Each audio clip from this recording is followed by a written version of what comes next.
Hey guys, I'm Anna, and today I'm going to show you how to fix provider's mobile app not working.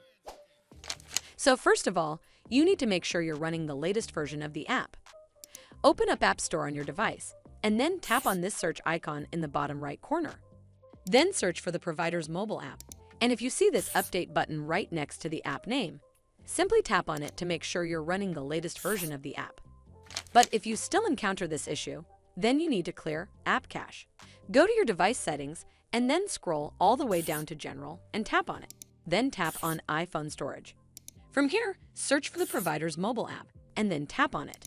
Once you're on this screen, you need to tap on Offload App. Tap again to confirm. It'll take a bit for processing, and then a Reinstall button will show up. Simply tap on it to reinstall the app. This should fix the issue, but if it doesn't, then you need to completely reinstall the app. Follow the on-screen instructions to navigate all the way to the app page. Once you're on this screen, tap on Delete App to uninstall the app from your device.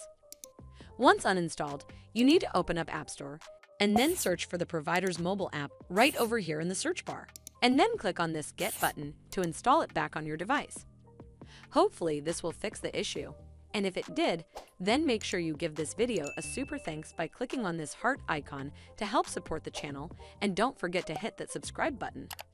We'll see you in the next one.